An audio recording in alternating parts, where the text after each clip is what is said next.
موضوع الدرس في كيفية الوحي وإثبات المعاد سورة القيامة تفسير ابن كثير. الحمد لله رب العالمين والصلاة والسلام على أشرف الأنبياء وسيد المرسلين سيدنا محمد وعلى آله وأصحابه أجمعين. اللهم صل على سيدنا محمد وعلى آل سيدنا محمد كما صليت على إبراهيم وعلى آل إبراهيم في العالمين إنك حميد مجيد. أعوذ بالله من الشيطان الرجيم. بسم الله الرحمن الرحيم. لا تحرك به لسانك لتعجل به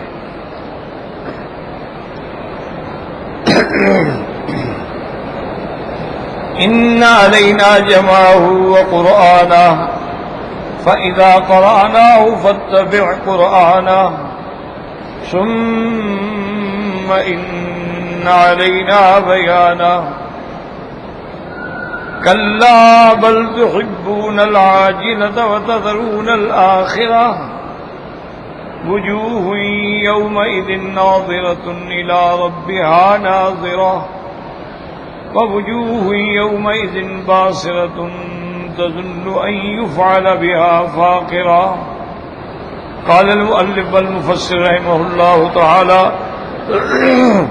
أدام النفع بعلومه وعلومكم في الدارين آمين. إلى أن قالوا في الصحيحين عن جرير قال نظر رسول الله صلى الله عليه وسلم إلى القمر ليلة البدر فقال إنكم ترون ربكم كما ترون هذا القمر فإن استطعتم أن لا تغلبوا على صلاة قبل طلوع الشمس ولا قبل غروبها ففعلوا. اب مفسر رحمۃ اللہ علیہ صحیحین میں یعنی صحیح البخاری اور صحیح مسلم انہوں نے یہ روایت مبارک نقل کی حضرت جریر سے. قال نظر رسول اللہ صلی اللہ علیہ وسلم حضور پاک نے چاند کی طرف دیکھا جب 14ویں کا چاند تھا، قمر نہیں رہا، بدر بن گیا تھا. فقال انکم ترون ربکم کما ترون هذا القمر. حضور نے فرمایا اسی طرح تم اپنے رب کا دیدار کرو گے اور دیکھو گے جیسے چاند کو دیکھ رہے ہو. فإن استطعتم أن لا تغلبوا على صلاة قبل طلوع الشمس ولا قبل غروبها فافعلوا. آپ نے فرمایا اگر تم طاقت رکھتے ہو کوشش کرو کہ تم سے یہ دو نمازیں نہ چھوٹیں.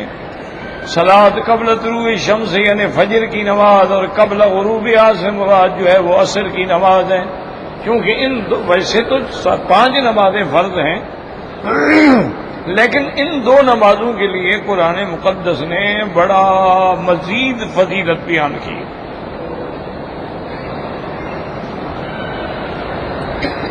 اسی لیے اللہ پاک نے فرمایا ان قرآن الفجر کان مشہودا کہ صبح کی نماز جو ہے وہ فرشتے اس میں رات والے بھی اور دن والے بھی جمع ہوتے ہیں. اور قبل الغروب سے مراد عصر ہے. حافظوا علی الصلوات والصلاۃ الوسطی، تو وسطی سے مراد بھی صلاۃ عصر ہے. آپ نے فرمایا کہ کوئی دنیا کا کام تم پہ ایسا نہ غالب آ جائے کہ اس کو چھوڑ بیٹھو، بلکہ ہر حال میں ان 2 نمازوں کا خیال کرو. وفي الصحيحين عن ابي موسى رضي الله تعالى عنه قال قال رسول الله صلى الله عليه وسلم جنتان من ذهب آنيتهما وما فيهما وجنتان من فضة آنيتهما وما فيهما. اور یہ حدیث بھی صحیحین میں ہے. حضرت ابی موسیٰ رضی اللہ عنہ روایت فرماتے ہیں کہ سرکار دو عالم صلی اللہ علیہ وسلم نے فرمایا کہ اللہ تعالیٰ نے 2 ایسی جنتیں بنائی ہیں کہ جس کی ہر چیز سونے سے ہے، حتیٰ کہ اس کے برتن جو ہیں وہ بھی سونے کے ہیں. اور اسی طرح 2 جنتیں ایسی ہیں جو چاندی سے ہیں، ان کی ہر چیز چاندی سے ہے اور ان کے برتن جو ہیں وہ بھی چاندی سے ہیں. وما بین القوم بین ينظر الى الله الا رضا الكبرياء الى وجهه فی جنت عدن. کوئی یعنی مومن جو ہے وہ اپنے رب کا دیدار کریں گے، لیکن رضا الکبریا جو ہے وہ باقی ہوگی اس کے ساتھ، اس کے بغیر نہیں دیکھیں گے. اور یہ رویت کب نصیب ہوگی؟ جب جنت عدن میں ہوں گے، ہمیشہ رہنے والی جنت.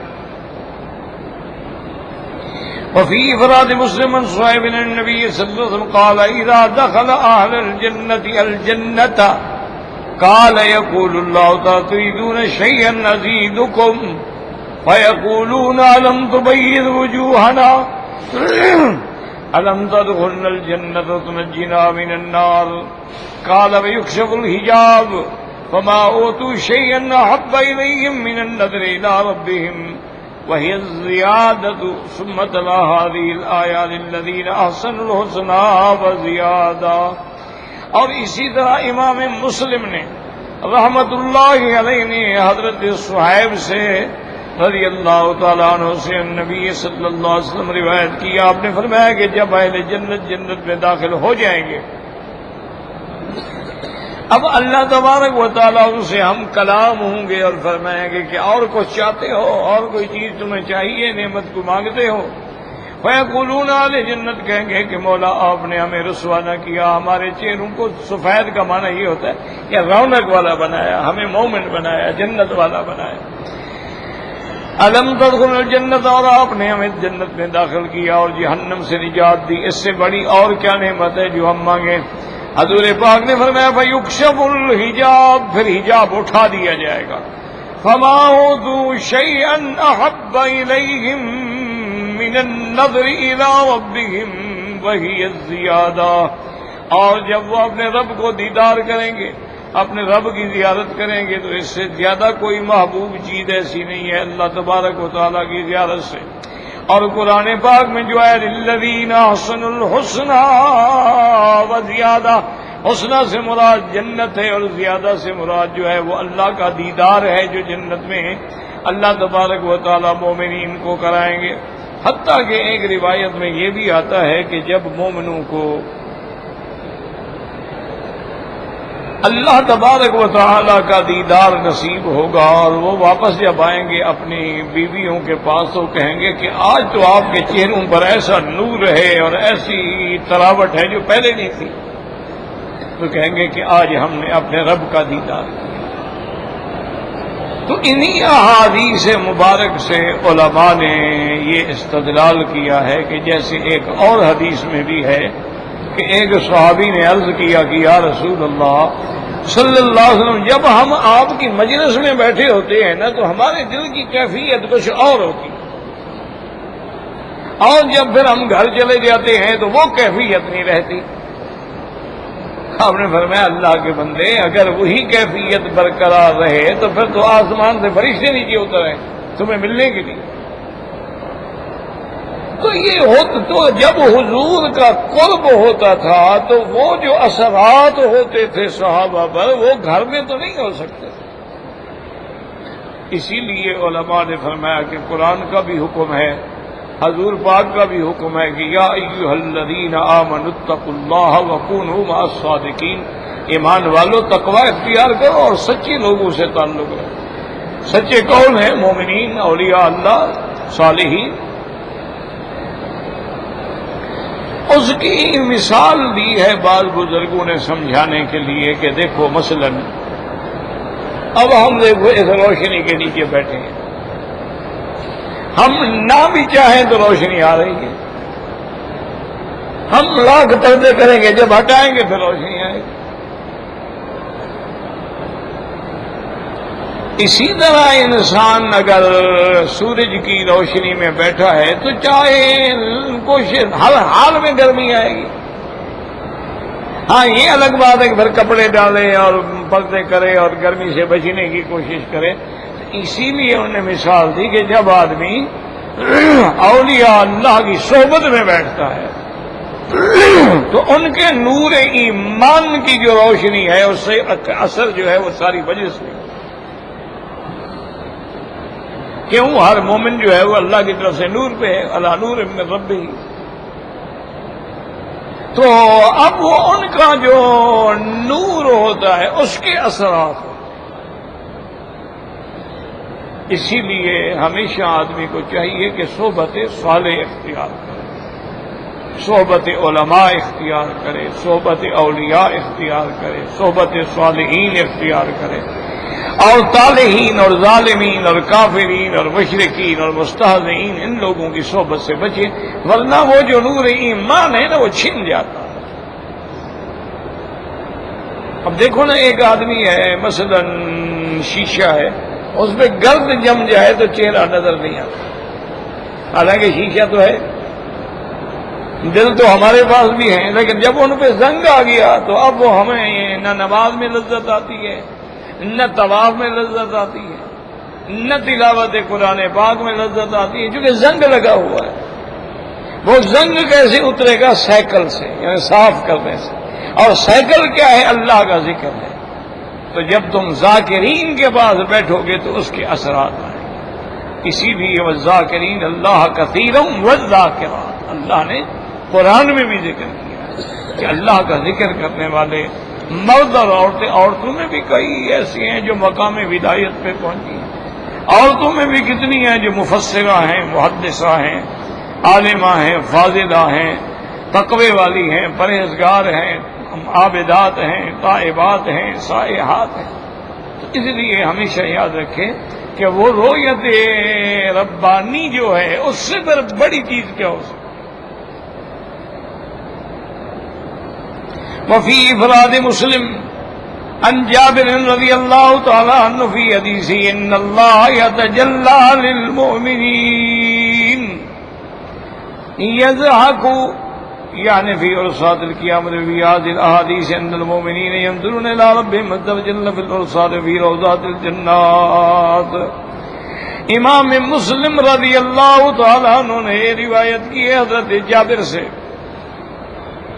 کہ اللہ تبارک و تعالی مومنین پر اپنی تجلی واضح کریں گے اور یضحک، اللہ خوش ہوں گے۔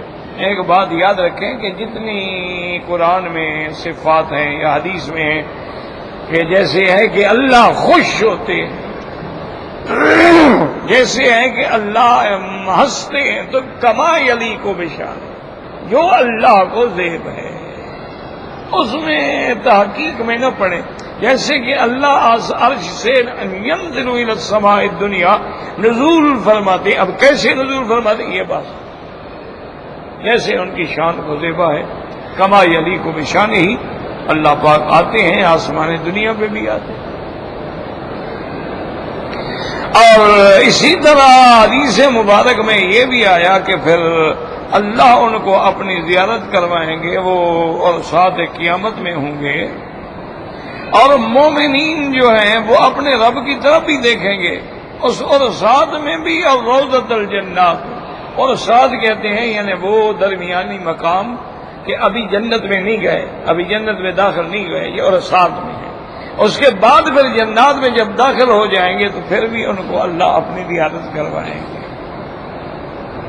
وقال الامام احمد صاحب معاویہ قال حدثنا عبد الملک بن ابو حر قال حدثنا يزيد بن ابي فاخته عن ابن عمر رضي الله تعالى عنهما قال قال رسول الله صلى الله عليه وسلم ان ادنى اهل الجنه منزله لينظر في ملكه 1000 سنه يرى اقصى كما يرى ادناه ينظر الى ازواجه وخدمه وان افضلهم منزله لينظر في وجه الله كل يوم مرتين۔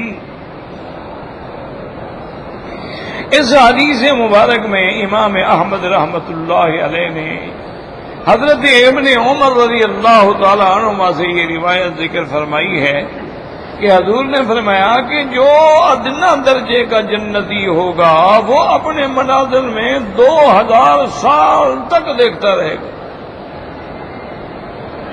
اول سے لے کر آخر تک، اور وہیں بیٹھے بیٹھے وہ دیکھ لے گا، یعنی سب اللہ اس کے آگے کھول دے گا۔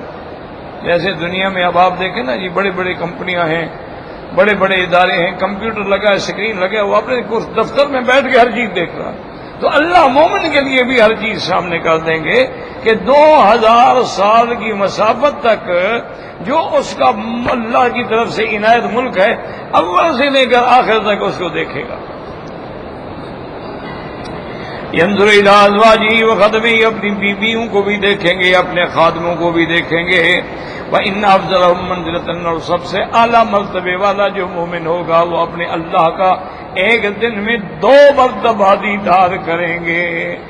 اسی لیے یاد رکھیں کہ نماز جو ہے نا جی، یہ معراج المومنین،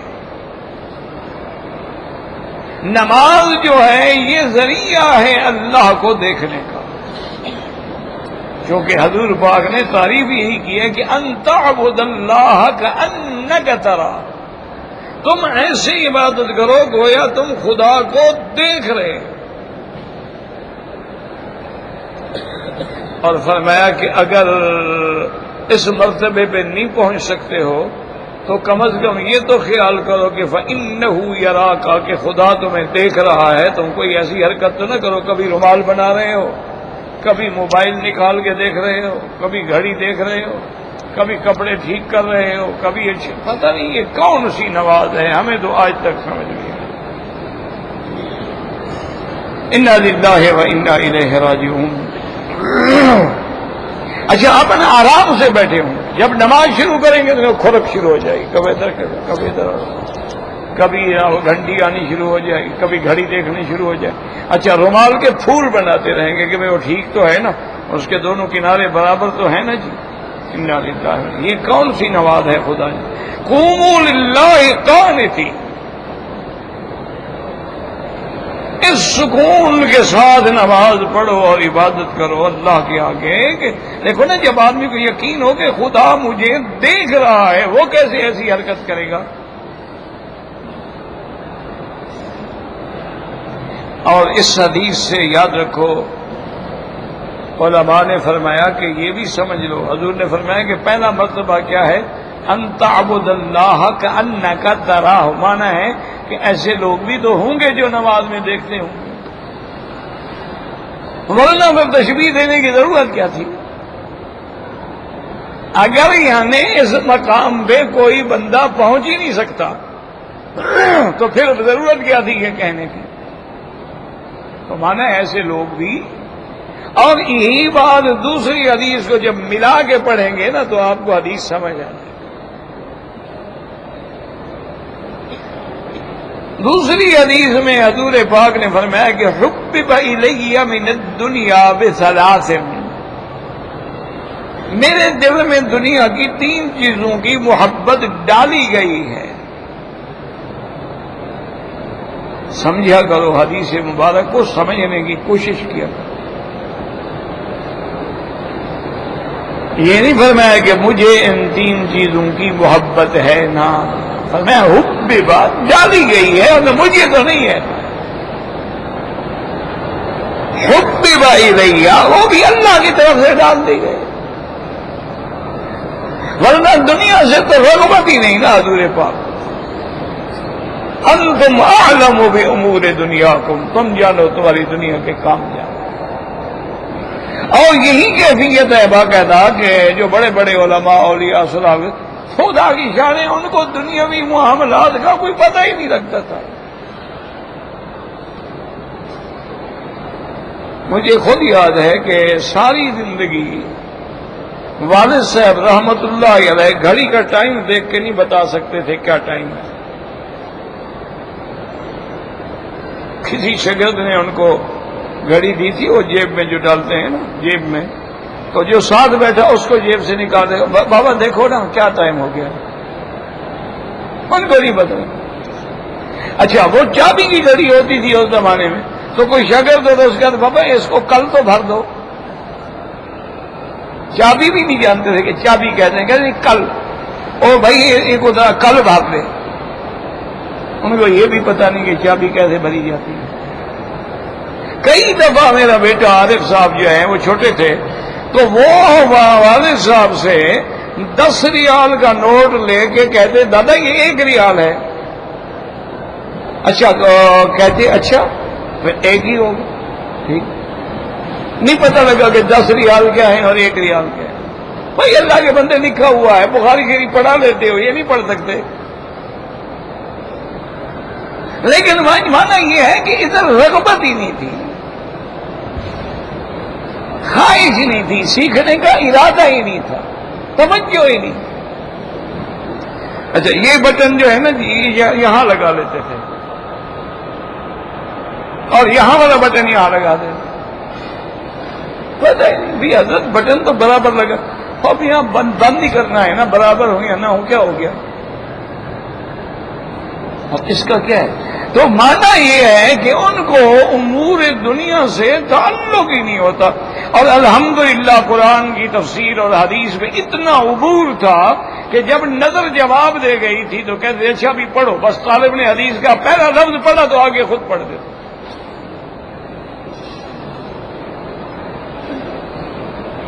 بڑے بڑے جلیل القدر علماء کو میں نے دیکھا ان کے پاس آتے کہ حضرت یہ حدیث سمجھ نہیں آ رہی، پر میں اچھا بھی پڑھو، میری تو آنکھوں میں تکلیف ہے۔ بڑے بڑے لوگ، حضرت علی میاں، ابو الحسن علی ندوی، حضرت شیخ منظور نعمانی جو الفرقان والے، جو خود یعنی اعلیٰ سے اعلیٰ درجے کے عالم بھی تھے، اولیاء اللہ بھی تھے، صاحب نسبت بزرگ بھی تھے، لیکن آتے ہوئے حضرت کی اس حدیث میں اشکال پیدا ہو گیا۔ یہ نہیں ہے نعوذ باللہ کہ ان کو حدیث، میں کہا کہ حدیث میں ایک اشکال آ گیا ہے۔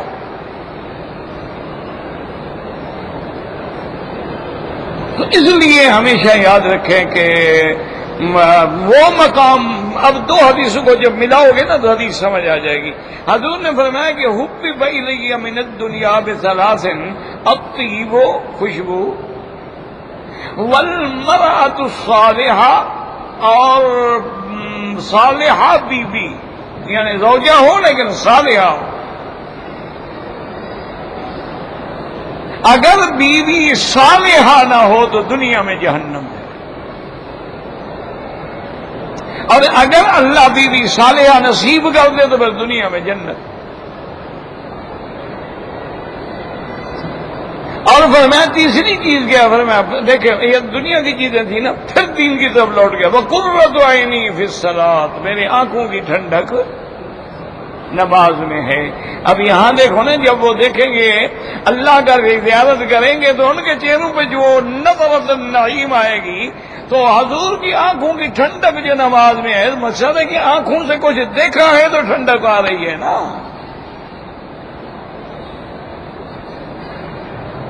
اسی لیے اچھا آپ اس کو قرآن کی ایک اور آیت کو جمع کرو تو پھر اور زیادہ سمجھ آ جائے۔ ربنا هب لنا من ازواجنا وذرياتنا قرة اعین، یا اللہ ہمیں ہماری بیویاں، ہماری اولادیں ہیں آنکھوں کی ٹھنڈک بنا دے، کہ جب اولاد میں نظر پڑے تو آنکھیں ٹھنڈی ہو جائیں کہ ماشاءاللہ دیکھو لباس اسلامی ہے، شکل صورت اسلامی ہے، دیکھو نماز پڑھ رہا ہے، دیکھو حرم شریف جا رہا ہے، دیکھو قرآن کھول کے بیٹھا ہوا ہے، تو ماں باپ کی آنکھیں ٹھنڈی ہو رہی ہیں۔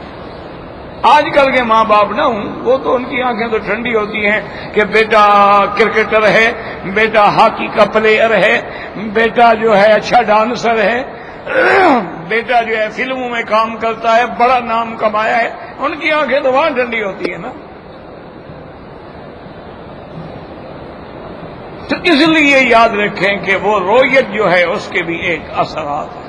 تو یہ کیسے ہو سکتا ہے؟ اسی لیے معنی یہ ہے کہ ہماری نمازیں ابھی صحیح معنوں میں نماز نہیں بنی، لیکن حکم یہ ہے کہ پڑھتے رہو، فرض ادا کرتے رہو، کرنے سے ایک دن اللہ قادر ہے اس میں رنگ ڈال دیں گے۔ ہمارے ذمہ ہے کہ ہم دروازہ کھٹکھٹاتے رہیں، اب یہ مالک کی مرضی، جب چاہے کھول دیں جب چاہے نہ کھولیں۔ ہم تو غلام ہیں نا، عبد ہیں نا، ہم تو بھکاری ہیں، تو بھکاری کا معنی آواز لگاتے رہو، کنڈی کھٹکھٹاتے رہو، باقی جب چاہیں گے تو کھول دیں گے، وہ مقام بھی پیدا ہو جائے گا۔ اللہ تبارک و، اسی لیے میں نے آپ کو عرض کیا تھا نا کہ ہم نے اپنے اساتذہ کو دیکھا ہے، بوڑھے ہو گئے، کمزور ہیں، سہارے کے بغیر کھڑے نہیں ہو سکتے تھے، لیکن رمضان المبارک کی رات میں 20 رکعت تراویح پڑھنے کے بعد پھر کھڑے ہوتے اور جناب کم از کم 10 پارے منزل سنتے اور ساری تک کھڑے ہو گئے۔ کیا معنی؟ معنی یہ ہے کہ اللہ ان کے لیے دین اور عبادت میں طاقت عطا فرما۔ کیونکہ ہمارے اندر وہ مقام ہے نہیں. ہم تو اسی 20 تراویح میں بھی تنگ کھڑے ہوتے ہیں. دیکھتے ہیں یار وہ مسجد تلاش کرو جہاں امام تیز پڑھتا ہو تاکہ جان چھوٹے. ہم تو جان چھڑانے آتے ہیں, نماز پڑھنے تو نہیں آتے. ابھی امام کچھ قرات لمبی کرتے ہیں, سارے مسئلے پوچھتے ہیں اور جی یہ امام بڑی لمبی پڑھتے ہیں. حالانکہ حکم تو ہے کہ بھئی تخفیف کی جائے. تخفیف بھی تو حضور پاک کی نماز کے مطابق ہوگی نا, تمہاری نماز کے مطابق تو تخفیف نہیں ہوگی کہ ٹکرے مار لو. بہرحال ہمارے ذمہ ہے کہ ہم کوشش کرتے رہیں, لگے رہیں. باقی اللہ کی مرضی. دیکھو نا, اب ہمارے ذمہ ہے قرآن یاد کرنا.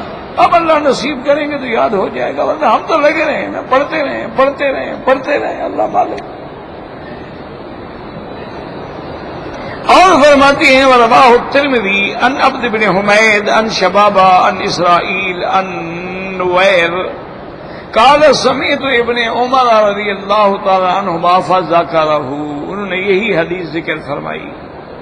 قال ورواه عبد الملک ابن ابجر عن نویر عن مجاہد عن ابن عمر رضی اللہ تعالی عنہما وكذلك رواه الثوری عن نویر عن مجاہد عن ابن عمر ولم يرفعه, یعنی اس سند میں انہوں نے حضور تک مرفوع نہیں کیا, موقوف ہے یعنی صحابی تک. ولولا خشیت الاطالة لأورد الاحادیث بطرقها والفاظها من الصحاح والحسان والمسانید والسنن ولكن ذكرنا ذلك مفرقا في مبادئ من هذا التفسير وبالله التوفيق. مفسر فرماتے ہیں کہ دل تو چاہتا ہے, لیکن اگر بات لمبی ہو جانے کا ڈر نہ ہوتا تو میں وہ ساری احادیث اور جتنے اسناد کے ساتھ آئی ہیں, چاہے وہ سیاح میں آئی ہیں یا وہ حسن درجے کی ہیں یا مسانید میں آئی ہیں یا سنن میں آئی ہیں, ان سب کو میں یہاں ذکر کرتا, لیکن بات لمبی ہو جاتی. اس لیے وہ فرماتی ہیں کہ میں نے مفرقاً کوئی حدیث کسی جگہ, کوئی حدیث کسی جگہ, کوئی حدیث کسی جگہ, میں نے اسی تفسیر میں ذکر تو کر دیا ہے, لیکن ایک جگہ سب کو جمع نہیں کیا ہے. وهذا بحمد الله مجمع عليه بين الصحابة والتابعين وسلف هذه الأمة كما متفق عليه بين أئمة الإسلام وهداة الأنام. ومن تأول ذلك بأن المراد بلا مفرد الآلاء وهي النعم. اب مفسر رحمۃ اللہ علیہ فرماتے ہیں کہ الحمدللہ اسی پہ اجماع ہے, صحابہ کا بھی, تابعین کا بھی, سلف هذه الامت کا بھی, اور ائمۃ الاسلام جو امام ان کا بھی اتفاق ہے. وہدات الانام, اللہ کی مخلوق کو ہدایت دینے والوں کا اتفاق ہے کہ قیامت میں اللہ کی رؤیت نصیب ہوگی. اب مفسر فرماتے ہیں کہ بعض لوگوں نے یہ معنی بھی کیا ہے کہ چونکہ لفظ الہ ہے تو معنی اللہ کی نعمتوں کو دیکھو گے, لیکن الہ ربہا ہے نا, تو لفظ الہ ہے, وہ کہتے ہیں پھر انتہا کیسے ہو گئی, تو لہذا یہ تعویلات ہیں. اصل بات یہ ہے کہ زیارت ہوگی بس. كما قال الثوري منصور المجاهد إلى ربها ناظرة قال تنتظر الثواب من ربها. انہوں نے کہا یہاں ناظرہ دیکھنے کے معنی میں نہیں بلکہ انتظار کے معنی میں ہے. ایک قول یعنی یہ بھی ایک چھوٹا آدمی نہیں ہے, مجاہد کہہ رہا ہے. حضرت مجاہد, حضرت اکرمہ, یہ حضرت ابن عباس کے شاگرد تابعین میں بڑے مفسر ہیں, وہ فرماتی ہیں کہ ناظرہ کا معنی دیکھنا ہے ہی نہیں. وہ کہتے ہیں کہ وہ اپنے رب کی طرف سے نعمتیں اور ثواب ملنے کی انتظار میں ہوں گے. جیسے قرآن کہتے ہیں فانتظروا انی معکم من المنتظرین, تم بھی انتظار کرو ہم بھی انتظار کرو. تو انہوں نے دیکھنے کے معنی میں نہیں لیا بلکہ انتظار کے معنی میں لیا ہے, لیکن جمیع صحابہ جمہور کا معنی وہی ہے کہ دیکھیں گے. ربابنی بن قال صالح ایدن فقد ابعد هذا القائل النجعت وابتل فيما ذهب الیہ. ابو صالح فرماتی ہیں کہ جس بندے نے یہ قول اختیار کیا اس نے اپنی سواری بڑی دور اتاری, مانے صحیح قول نہیں ہے, ابعد النجعت, اور اس کے بعد جو تمام لوگ ہیں اس کو باطل کر رہا ہے. وَأَيْنَ هُوَ مِنْ قَوْلِهِ تَعَالَى كَلَّا إِنَّهُمْ مَنْ رَبِّهِمْ يَوْمَئِذٍ لَمَحْجُوبُونَ. چلو یہاں ناظرہ کا معنی انتظار کر لو گے، لیکن محجوبون کے بارے میں کیا کہو گے کہ کافر جو ہیں وہ منع کر دیے جائیں گے خدا کو دیکھنے سے، لیکن اس کا معنی مومن تو دیکھیں گے کیونکہ عکس ثابت ہو جائے گا۔ قال الشافعی رحمہ اللہ تعالی ما عجب الفجار الا وقد علم ان الابرار يرونه عز وجل ثم قد تواترت الاخبار عن رسول اللہ صلی اللہ علیہ وسلم بما دل علیہ سیاق الآیہ۔ امام شافعی فرماتے ہیں کہ اسی آیت کو دیکھ لو کہ فجار اور کفار کو جب رویت سے منع کیا گیا تو یہیں سے سمجھ آ گیا کہ ابرار اور اخیار جو ہیں ان کو اللہ کی زیارت نصیب ہوگی، اور فرماتے ہیں کہ پھر اس پر احادیث مبارک متواتر موجود ہیں۔ وَهِيَ قَوْلُهُ تَعَالَىٰ إِلَىٰ رَبِّهَا نَاظِرَةٌ قال ابن جرير حدثنا محمد بن اسماعیل البخاری قال حدثنا آدم قال حدثنا مبارک الناس وجوه يومئذ ناظرة حسنة، اس دن چہرے خوش ہوں گے، خوبصورت ہوں، إِلَىٰ رَبِّهَا نَاظِرَةٌ تنظر الى الخالق وحق لها ان تنظر الى الخالق۔ اب مفسر فرماتے ہیں کہ کیسے چہرے پہ رونق نہ ہو جب خالق کا دیدار ہوگا، تو چہرے تو منور خود بخود ہو جائیں گے، چہرے پہ کیسے رونق نہیں آئے گی۔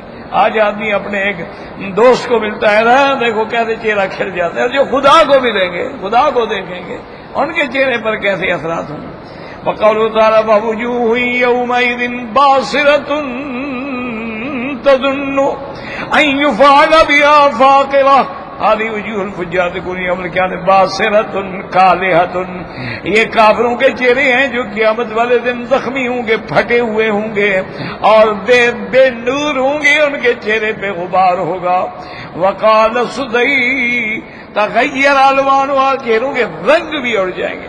یوم تبیض وجوہ وتسود وجوہ۔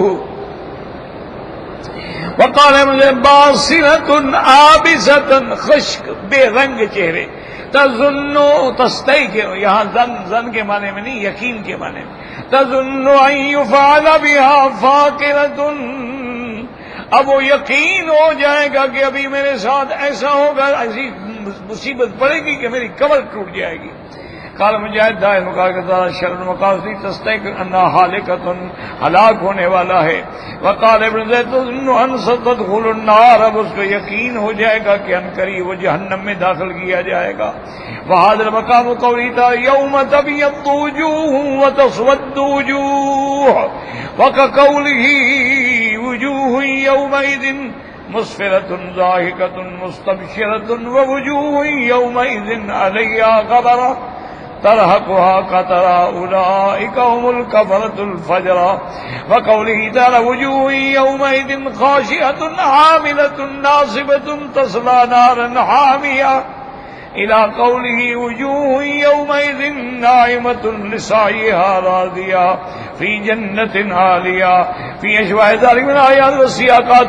اب مفسر رحمۃ اللہ علیہ فرماتے ہیں اس کے مطابق کئی آیات ہیں اور کئی روایات ہیں، تو بہرحال یہ اب فیصلہ ہو گیا الحمدللہ۔ جمہور کی رائے جو ہے وہ یہی ہے کہ مومنوں کو قیامت میں اللہ کا دیدار ہوگا۔ دعا کریں اللہم ارزقنا رؤیتک یوم القیامہ برحمتک ومنک وکرمک وجودک واحسانک یا اکرم الاکرمین ویا اجود الاجودین ولا تجعلنا من القانتین برحمتک۔ اسی لیے میں نے کچھ دن پہلے بھی عرض کیا تھا کہ جب بھی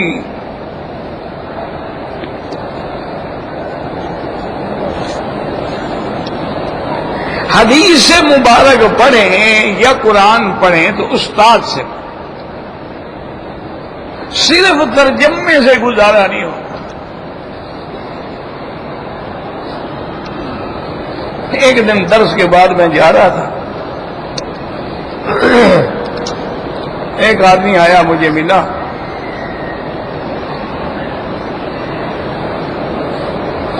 اور اس کے بعد فوراً کہنے لگا جی آج آپ نے درس میں کہا تھا کہ مولانا قاسم نانوتوی نے اور مولانا رشید احمد گنگوہی نے، آپ نے یہ لفظ استعمال کیا تھا۔ میں نے کہا ہاں جی کیا تھا۔ کہتے لا حول ولا قوت الا باللہ، میں تو آپ کو عالم سمجھتا تھا، آپ تو نعوذ باللہ مشرک کافر ہو گئے۔ اب کیا کرے آدمی، یہ انداز گفتگو ہے اس کا۔ میں نے کہا بھی کیوں؟ کہتے لا حول، مولانا جو ہے یہ تو اللہ کے لیے ہے، انت مولانا فانصرنا علی القوم الکافرین، اللہ مولانا ولا مولا لہم۔ تو جب یہ لفظ جو اللہ کے لیے ہے آپ نے کسی مولوی کے لیے استعمال کر دیا تو نعوذ باللہ تو شرک ہو گیا، کفر ہو گیا۔ میں نے کہا جی ٹھیک ہے، میں نے کہا جی میں توبہ کر دیتا ہوں، آپ مجھے پھر ایمان کی شرطیں پڑھا دیں اگر آپ کو آتی ہیں۔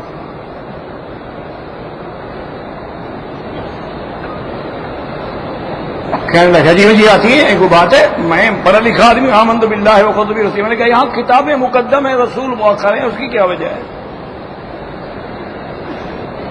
کہ میرا اللہ پر ایمان ہے، اللہ کی کتابوں پر اور اس کے رسولوں پر، کتابیں پہلے رسول بعد میں، رسول آئے گا تو کتاب آئے گی۔ کہتے جی اس پہ تو میں نے غور نہیں کیا۔ میں نے کہا چلو غور کر کے پھر مجھے مل لینا جب تمہیں بات سمجھ آ جائے۔ میں نے کہا اللہ کے بندے یہ لفظ ایسے نہ کہہ دیا گا، حضور پاک نے حضرت جعفر کو فرمایا کہ انت سیدنا و مولانا، بخاری میں ہے، پھر کیا کہو گے؟ اللہ کے قرآن میں ہے کہ وَهُوَ كَلٌّ عَلَى مَوْلَاهُ اینما یوجہہ لا یأتی بخیر۔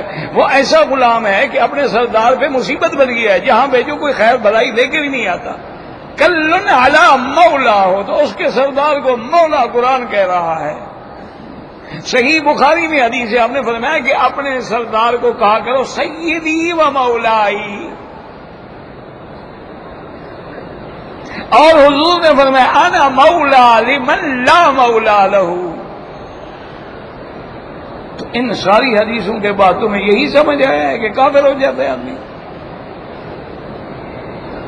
کہتے ہیں جی ہاں یہ بات میں، خدا کے بندے ایک لفظ کئی معنی میں استعمال ہوتا ہے۔ جیسے لفظ عین ہے، یہ آنکھ کے لیے بھی ہے، عین نہر کے لیے بھی ہے، عین گھٹنے کی ہڈی کے لیے بھی ہے، عین جاسوس کے لیے بھی ہے، عین چشمے کے لیے بھی ہے۔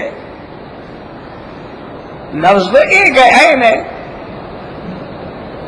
لیکن پھر علماء سیاق دیکھیں گے، جب وہ کہے گا عین طلعت، وہ کہے گا ہاں سورج مراد ہے۔ اگر وہ کہے گا کہ عین انکسرت، بھی عین ٹوٹ گئی، ہوگا اچھا اچھا اس کے گھٹنے کی ہڈی ٹوٹ گئی۔ اگر وہ کہیں گے عین انفجرت، تو کہے گا اچھا وہ چشمہ پھوٹ پڑا۔ اگر وہ کہے گا کہ بھی عین تجسست، تو اچھا جاسوس تھا جس نے خبریں سن کے دوسروں کو پہنچا دی۔ تو سیاق سباق سے ایک لفظ کے کئی معنی ہو جاتے ہیں، اس لیے سردار کو بھی مولا کہا جاتا ہے، غلام کو بھی حضور نے فرمایا مولا، مولا القوم منہم، کہ غلام جو ہے وہ بھی ان قوم کے ساتھ ہوتا ہے۔ اللہ کے بندے، میں نے کہا کوئی عقل کرو۔ پھر مولا ولایت سے بھی ہے اور مولا ولایت سے بھی ہے۔ تمہیں تو میں نے کہا ولایت اور ولایت کے فرق کا بھی پتہ نہیں ہے، اور آ گئے ہو کافر بنانے کے لیے۔ لوگ مسلمان بناتے تھے، تم لوگ کافر بناتے ہو۔ تو اس لیے ہمیشہ یاد رکھیں کہ جب تک سارے علماء کی نظر ہوتی ہے الحمدللہ قرآن پہ، ان کی نظر ہوتی ہے حدیث پہ کہ بھی یہ لفظ کہاں کہاں آیا ہے۔ اب دیکھو مجاہد جیسا آدمی نازلتن میں آ گیا کہ انتظار کے معنی میں، اتنا بڑا آدمی، حضرت قتادہ، حضرت مجاہد، حضرت اکرمہ، حضرت ضحاک، یہ بڑے لوگ ہیں، لیکن انسان غلطی لگ گئی، یا انہوں نے یہ فرمایا ہو کہ یہاں یہ معنی بھی ہو سکتا ہے، یعنی ان کا مقصد یہ ہو۔ تو اس لیے ہمیشہ قرآن ہو یا حدیث ہو علماء سے پڑھو تاکہ تمہیں بات سمجھ آئے، اور کہیں غلطی لگے تو وہ سمجھا دیں۔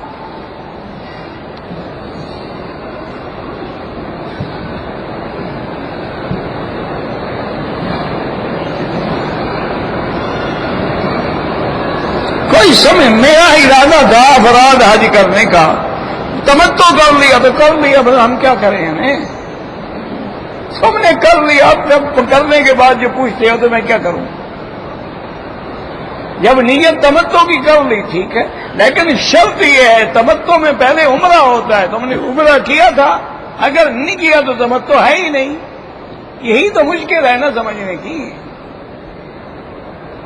تمتع کا معنی یہ ہوتا ہے کہ حج کے مہینے میں پہلے عمرہ کر کے احرام کھول دے، احرام سے نکل جائے، کپڑے پہنے، بیوی، یہ سب کچھ حلال ہو گئی، اب حج کے لیے احرام باندھے گا تو یہ تمتع ہے۔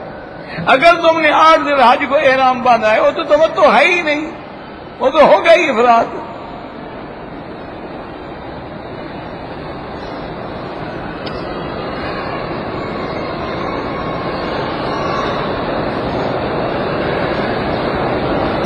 ہمارے گھر میں ایک بلی رہ رہی ہے تو اس کو نکال دو، مارنے کی کیا ضرورت ہے؟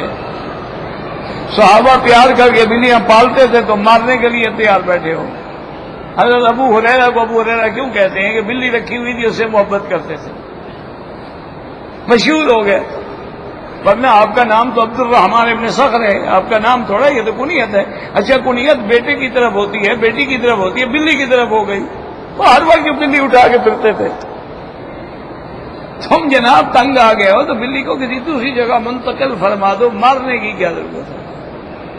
اچھا غصہ بھی اس کو، بلی پیار ہے، کمزور ہے نا، کسی کتے کو مار کے دکھاؤ مجھے، یہ تمہیں کھا جائے۔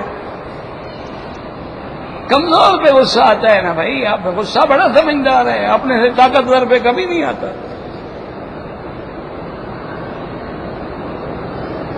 فجر کی اذان میں جب مؤذن کہتا ہے الصلاۃ خیر من النوم، ہم کیا جواب دیں؟ وہی جیسے مؤذن نے کہا ہے الصلاۃ خیر من النوم، لیکن ایک روایت مبارک میں کچھ اضافہ بھی ہے کہ ویسے کہو الصلاۃ خیر من النوم صدقت وبررت ودعوت الی الحق۔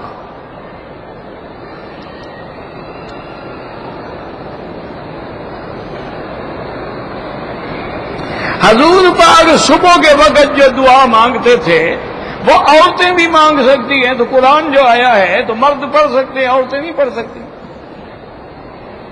نہیں، قرآن میں جو دعائیں ہیں وہ مرد پڑھے گا، عورت دعا والا حصہ الگ کر دے گی۔ یعنی کوئی تھوڑا سا اپنا عقل بھی استعمال کیا کرو۔ چلو مولوی تو تمہیں مفت ملا ہوا ہے، لیکن اللہ نے تمہارے دماغ میں بھی تو بہت سا نہیں بھرا ہوا نا۔ جب نماز مرد بھی پڑھتا ہے، عورت بھی پڑھتی ہے، تو نماز میں بھی تو وہی دعائیں حضور نے سکھائی ہیں نا، تو عورت کیوں نہیں پڑھ سکتی ہے؟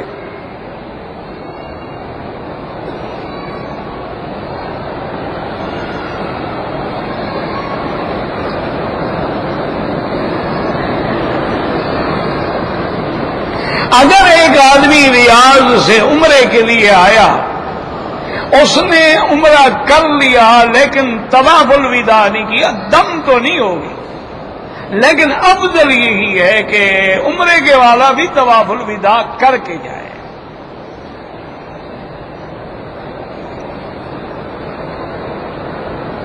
اگر میں اپنے کفیل سے بھاگ جاؤں اور چوری کام کروں، ناجائز ہے، تم اس کے ساتھ کنٹریکٹ کر کے آئے ہو، دھوکہ کر رہے ہو، تو دھوکے سے جو کام کیا جائے وہ کیسے حلال ہو سکتا ہے؟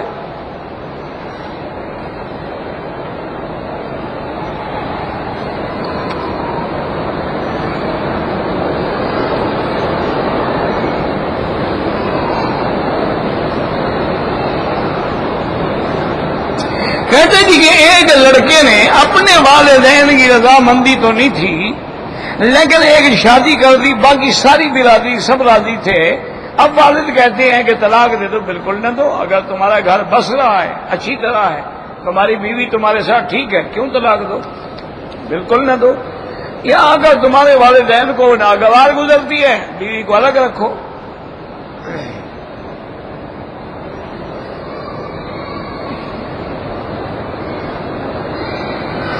اگر کوئی آدمی سفر پر جا رہا ہے تو 2 رکعت پڑھے، اچھی بات ہے، واپس آئے مسجد میں آئے 2 رکعت پڑھے، بیٹھے حال حوال کرے، پھر گھر جائے۔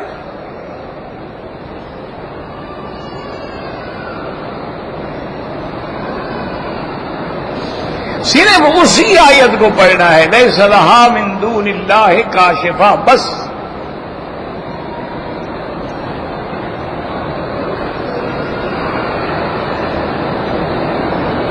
کہتے جی کہ اگر کوئی آدمی 13 سال سے اپنے گھر نہیں گیا اور گھر والوں سے کوئی رابطہ بھی نہیں کیا تو نکاح ٹوٹ جائے گا؟ نہیں ٹوٹے گا۔ وہ تو جب تک زندہ ہے اور طلاق نہ دے نکاح نہیں ٹوٹ سکتا۔ ایک مسئلہ ہوتا ہے مفقود الخبر، کیا مانا کہ ایک عورت کا خامد ہے وہ گم ہو گیا، پتہ ہی نہیں کدھر گیا، تو امام ابو حنیفہ رحمۃ اللہ علیہ تو اس مسئلے میں بھی بڑے سخت ہیں، وہ کہتے ہیں 80 سال عورت انتظار کرے، نکاح نہ کرے، مانا ہے مر جائے، اور کیا 80 سال کون زندہ رہے گی؟ لیکن امام مالک رحمۃ اللہ علیہ فرماتے ہیں کہ 3 سال انتظار کرے، 3 سال کے بعد اگر اس ملک میں اسلامی عدالت ہے تو ٹھیک ہے، ورنہ علماء کا ایک بورڈ بنا لے، 3-4 علماء اکٹھے ہو جائیں، ان کے سامنے اپنا مسئلہ رکھے، وہ اخبار میں دیں، اشتہار دیں، اعلان کریں، کوئی پتہ نہ لگے تو اس کے نکاح کو ختم کر دے، اب وہ عورت دوسری جگہ شادی کر سکتی۔ لیکن جس کا خامد معلوم ہے، موجود ہے، زندہ ہے، رابطہ نہ بھی کرے، وہ نکاح نہیں ٹوٹتا۔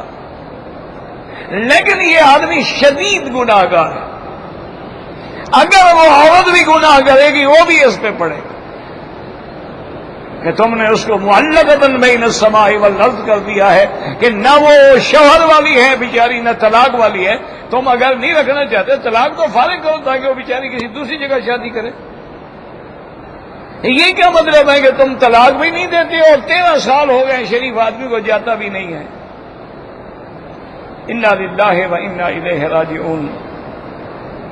اصل بات مصیبتیں ہوتی ہیں میرا بھائی، مشکلات بھی ہیں، ہم اس پہ غور نہیں کرتے۔ کبھی کبھی یہ بھی ہوتا ہے کہ لڑکا نامرد ہوتا ہے، اب وہ ماں باپ کی شرم و شرمی شادی تو کر لیتا ہے لیکن بیوی کے جانے کے قابل تو ہے نہیں، جک مارنے جائے۔ اسی لیے اب اس حکومت نے یہ آرڈر کر دیا ہے کہ نکاح ہو نہیں سکتا جب تک کہ اس بیوی اور خاوند کا پہلے سارے تحاليل کراؤ طبی کہ اس کے وہ ٹھیک ہے اور اس کو کوئی ایسی بیماری تو نہیں بتاتی جو آگے نسل میں چلی جائے۔ جب تک وہ ٹیسٹ نہیں ہوگا شادی ہو نہیں سکتی، اور یہ بڑی اچھی بات۔ اسی لیے جب تم شادی کرو نا جی بچوں کی، تو پہلے اس کے دوستوں سے پوچھ بھی لیا کرو کہ حضرت کچھ ہیں بھی یا فارغ ہیں، کیونکہ جب سے یہ فلمیں آئی ہیں نا جی الحمدللہ آدمی 8-10 سال میں فارغ ہو جاتا ہے، وہ مرد رہتا ہی نہیں۔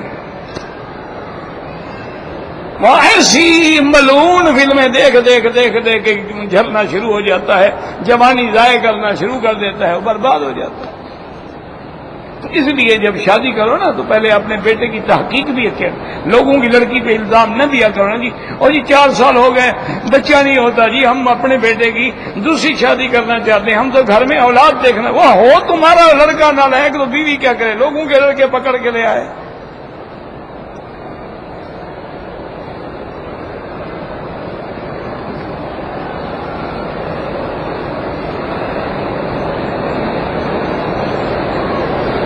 اچھا، حضرت عبدالعزیز صاحب ڈیروی ان کی بیٹی فوت، اللہ مغفرت، ابھی ان کی شادی بھی اللہ مغفرت فرمائے، عالمہ بچی تھی، اللہ پاک اس کی مغفرت فرمائیں، درجات بلند فرمائیں۔ اور یاد رکھو جتنے علماء یا جتنی عالمہ فاضلہ بچیاں فوت ہوئیں اللہ سب کی مغفرت فرمائے، سب کے درجات بلند فرمائے۔ اور اسی طرح جو مظلوم بیچارے مارے جا رہے ہیں دعا کرو اللہ ان پہ بھی رحم کرے اور ان کے درجات بلند کرے، ان کے پسماندگان کو صبر جمیل عطا فرمائے۔ اللهم صل على سيدنا محمد وعلى آل سيدنا محمد كما صليت على إبراهيم وعلى آل إبراهيم في العالمين إنك حميد مجيد۔ يا علي يا عظيم يا عليم يا حليم، يا علي يا عظيم يا عليم يا حليم، يا علي يا عظيم يا عليم يا حليم۔ اللهم إنك مليك مقتدر، ما تشاء من أمر يكون۔ اللهم أسعدنا في الدارين، اللهم اقض عنا الدين، اللهم اقض عنا الدين، اللهم كن لنا ولا تكن علينا، وانصرنا على من بغى علينا، اللهم كن بنا رؤوفا رحيما ولا تجعلنا شقيا ولا محروما اللهم لا تخذنا فإنك بنا عالم ولا تعذبنا فإنك علينا قادر. یا اللہ عالم اسلام کی عزت و غلبے کا فیصلہ فرما. یا اللہ بیماروں کو شفا عطا فرما. یا اللہ بے حیاؤں کو حیا عطا فرما. یا اللہ بے دینوں کو دین عطا فرما. بے اولادوں کو اولاد عطا فرما. جن کی اولادیں ہیں ان کو صالح بنا. جن کے گھروں میں بچیاں ہیں ان کے رشتے آسان فرما. یا اللہ جن دوستوں نے دعاؤں کے لیے کہا ہے ان سب کی آرزو پوری فرما. یا اللہ سب کو حرمین شریفین کی حاضری نصیب فرما. یا اللہ مسلمان ہمارے کشمیر میں ہیں، فلسطین میں ہیں، عراق میں ہیں، برما میں ہیں، جس ملک میں بھی ہیں ان کی جان مال آبرو عزت کی حفاظت فرما. اللهم انصر الاسلام والمسلمین. اللهم انصر الاسلام والمسلمین. اللهم انصر الاسلام والمسلمین. اللهم اذل الشرك والمشركين.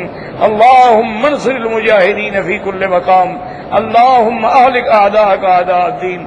اللهم احفظ سائر بلاد المسلمين هذا البلد الامين واجعله امنا مطمئنا سخاء رخاء الى يوم الدين برحمتك يا ارحم الراحمين. صلى الله تعالى على خير خلقه سيدنا محمد وعلى آله وصحبه أجمعين. اللهم صل على سيدنا محمد وعلى آل سيدنا محمد كما صليت على إبراهيم وعلى آل إبراهيم في العالمين.